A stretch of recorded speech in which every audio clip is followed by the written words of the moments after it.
મારી પાસે ઇન્વેસ્ટ કરવા આવતા દરેક ઇન્વેસ્ટરનો પહેલો સવાલ એ હોય છે કે ક્યાં રોકાણ કરવું. ક્યાં રોકાણ કરવું એ સવાલ પાછળનો ઉદ્દેશ એ છે કે ક્યાં વધુમાં વધુ વળતર મળશે. પરંતુ એનાથી પણ એક અગત્યનો સવાલ છે જે ઇન્વેસ્ટર ભૂલી જાય છે, ચૂકી જાય છે, કેવી રીતે રોકાણ કરવું. આ સવાલનો ઉદ્દેશ છે કેવી રીતે વધુમાં વધુ સંપત્તિનું સર્જન કરવું. આજના આ વિડીયોમાં આપણે આ બંને સવાલોના જવાબ મેળવશું. પહેલો સવાલ છે ક્યાં રોકાણ કરવું જેથી વધુમાં વધુ વળતર મળે. એનો સરળ જવાબ છે દેશ અને દુનિયાના 20% સફળ ઉદ્યોગપતિઓ 80% સંપત્તિનું સર્જન કરે છે. તો હું એમનો ભાગીદાર બની જાઉં જેથી મારી પણ સંપત્તિનું સર્જન થશે. એમના ભાગીદાર કેવી રીતે બનવું? તો એમની કંપનીના શેર ખરીદી લેવા. શેર બજારનું તમને જ્ઞાન ન હોય, તમે એના નિષ્ણાત ન હો, તો ડાયરેક્ટ કઈ કંપનીના શેર લેવા, ક્યારે વેચવા એ નિર્ણય તમે સારી રીતે નહીં કરી શકો. એ માટે જરૂરી છે તમે મ્યુચ્યુઅલ ફંડની કોઈ સ્કીમમાં રોકાણ કરો. કારણ કે દરેક સ્કીમના એક ફંડ મેનેજર હોય છે, એના નિષ્ણાત હોય છે. ભારતની લગભગ 5,000 કંપનીઓ છે. એનું ડિટેલ એનાલિસિસ કરી અને 20થી 50 કંપનીઓ જે જેમ્સ જેવી કંપનીઓ છે એમાં એ રોકાણ કરશે જેથી તમને વધુમાં વધુ વળતર અપાવી શકે. શેર બજારમાં સીધું રોકાણ કરવું જો તમે એના નિષ્ણાત ન હો તો ખૂબ જ જોખમી છે. એના માટે હું તમને આલ્બર્ટ આઇન્સ્ટાઈનનો એક અનુભવ શેર કરું.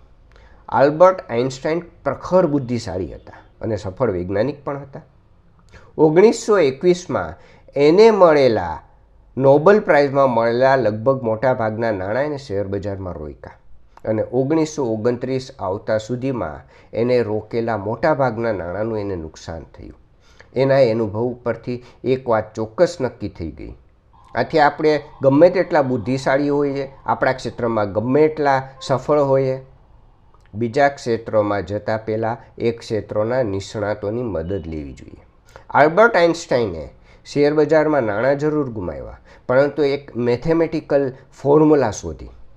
જે મેથેમેટિકલ ફોર્મ્યુલાને એને નામ આપ્યું કમ્પાઉન્ડિંગ ઇન્ટરેસ્ટ, ચક્રવૃદ્ધિ વ્યાજ. અને એને કહ્યું કે આ ચક્રવૃદ્ધિ વ્યાજ એ દુનિયાની 8મી અજાયબી છે. ચક્રવૃદ્ધિ વ્યાજના કેવી રીતે ફાયદો થાય, કેવી રીતે એનાથી સંપત્તિ બને એનું એક ઉદાહરણ જોઈએ. 25 લાખની તમારી પાસે મૂડી છે અને તમે મ્યુચ્યુઅલ ફંડની એક સ્કીમમાં રોકી દો છો. મ્યુચ્યુઅલ ફંડમાં જો 12%નું વળતર મળે તો તમારા રોકેલા 25 લાખને ડબલ થતાં 74 મહિનાનો સમય લાગે. એટલે 25 લાખના રોકાણ સામે 25 લાખનો પ્રોફિટ કરતાં 74 મહિના થાય. 50 લાખ થઈ ગયા પછી તમે નાણાં ઉપાડતા નથી તો એની ઉપર બીજા 25 લાખનો પ્રોફિટ મેળવતા ફક્ત 43 મહિના થાય. એમ કરતાં કરતાં તમારું રોકાણ 1 કરોડે પહોંચી જાય. એની ઉપર જો 25 લાખનો પ્રોફિટ મેળવવો હોય તો હવે ફક્ત 24 મહિના લાગશે. ધીમે ધીમે મૂડી વધતા 2 કરોડે પહોંચી જાય તો 2 કરોડ ઉપર 25 લાખનો પ્રોફિટ કરતાં ફક્ત 12 મહિના લાગે. અને આ બધું થતાં કુલ સમય 20 વર્ષથી ઓછો લાગશે. એટલે કે 25 લાખ રૂપિયા તમે 20 વર્ષ માટે મૂકી દીધા અને એમાંથી 1 પણ રૂપિયો તમે ઉપાડતા નથી તો વ્યાજનું વ્યાજ થતાં તમારી મૂડી અનેક ગણી થઈ જાય છે. 2 કરોડે પહોંચ્યા ત્યારે તમારું રોકાણ છે ફક્ત 25 લાખનું હતું. 1 કરોડ 75 લાખ તો તમારો પ્રોફિટ થયો અને તમારી મૂડી જે 25 લાખની હતી એની સામે બીજા 25 લાખ કમાતા ફક્ત 1 વર્ષનો સમય લાગ્યો. 20 વર્ષ પછી તમે દર વર્ષે 25 લાખ પ્રોફિટ કમાશો. આ છે ચક્રવૃદ્ધિ વ્યાજનો પાવર. અને ઇન્વેસ્ટરો મોટાભાગે આ ચક્રવૃદ્ધિ વ્યાજનો નિયમ તોડે છે. એમ વિચારે છે કે થોડો પ્રોફિટ લેતા લેવું જોઈએ, આપણે રોકેલી મૂડી પાછી ખેંચી લ્યો. આમ કરવાથી તમારો ચક્રવૃદ્ધિ વ્યાજનો નિયમ તૂટે છે અને એના કારણે તમારી સંપત્તિનું સર્જન નથી થઈ શકતું.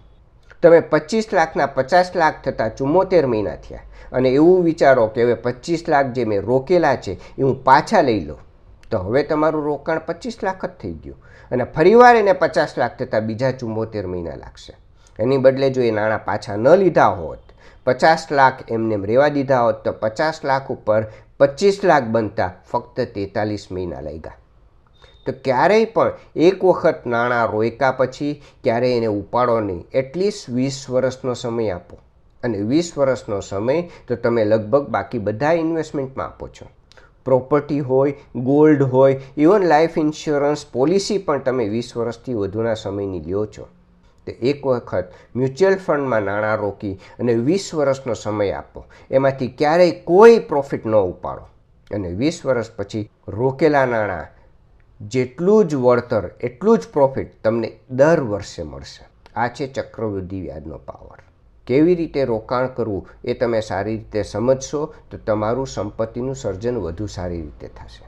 અને આથી જ આલ્બર્ટ આઇન્સ્ટાઈને કહ્યું હતું કે ચક્રવૃદ્ધિ વ્યાજ એ દુનિયાની 8મી અજાયબી છે.